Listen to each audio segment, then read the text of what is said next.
मैं गौरव Pandey, assistant professor इतिहास विषय एसडीएस पीजी गर्ल्स कॉलेज की ऑनलाइन कक्षा में आप सभी छात्राओं का स्वागत करता हूं। आज हम बीए पार्ट द्वितीय वर्ष की इतिहास विषय के दोनों प्रश्न पत्रों तथा उनके परीक्षा पैटर्न पर विस्तृत चर्चा करेंगे। तो सबसे पहले इतिहास विषय के दो प्रश्न पत्र होंगे, जिनका समय प्रत्येक प्रश्न पत्र का 3 घंटे होगा और अधिकतम अंक 100 होंगे। प्रश्न पत्र के कुल 3 खंड होंगे। खंड ए में प्रत्येक इकाई से 2 अंकों के 2 प्रश्न, कुल 10 प्रश्न होंगे। परीक्षार्थियों के लिए सभी प्रश्नों के उत्तर देना अनिवार्य है। प्रत्येक उत्तर की शब्द सीमा 50 शब्दों से अधिक नहीं होगी। खंड ब में प्रत्येक इकाई में से एक प्रश्न आंतरिक विकल्प सहित कुल 5 प्रश्न होंगे। प्रत्येक प्रश्न 7 अंक का होगा। परीक्षार्थी के लिए सभी प्रश्नों के उत्तर देना अनिवार्य है। प्रत्येक उत्तर की शब्द सीमा 200 शब्दों से अधिक नहीं होगी। खंड से में प्रत्येक इकाई से 15 अंकों का एक प्रश्न, कुल 5 प्रश्न होंगे।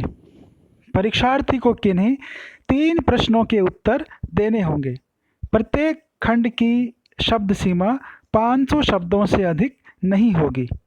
अब हम इतिहास विषय के प्रथम प्रश्न पत्र, जिसका नाम है मध्यकालीन भारत का इतिहास 1206 से 1740 ईस्वी की विभिन्न इकाइयों के बारे में चर्चा करते हैं।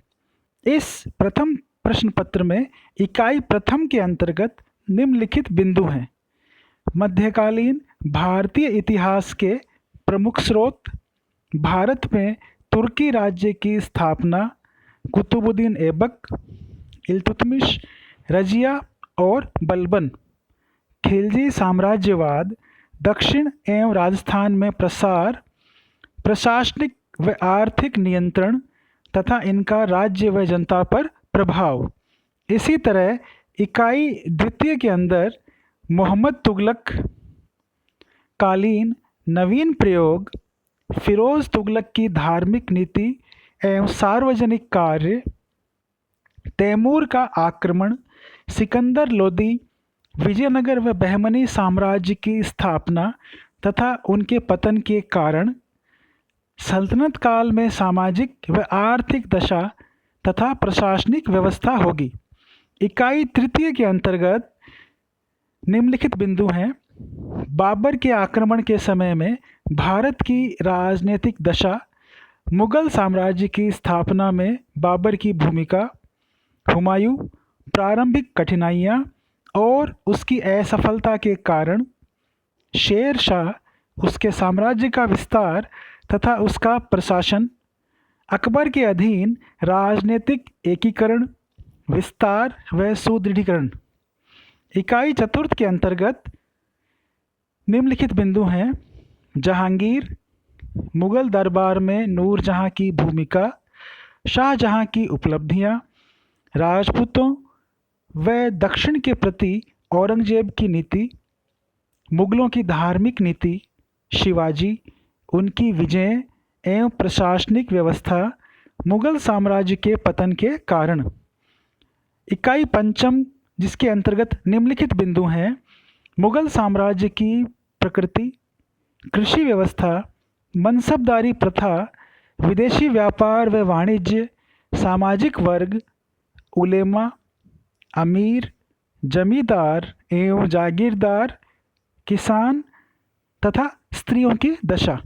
अब हम इतिहास विषय के दूसरे प्रश्न पत्र, जिसका नाम है राजस्थान का इतिहास आरंभिक काल से 1956 ईस्वी तक की विभिन्न इकाइयों के बारे में चर्चा करते हैं। इकाई प्रथम के अंतर्गत निम्नलिखित टॉपिक हैं।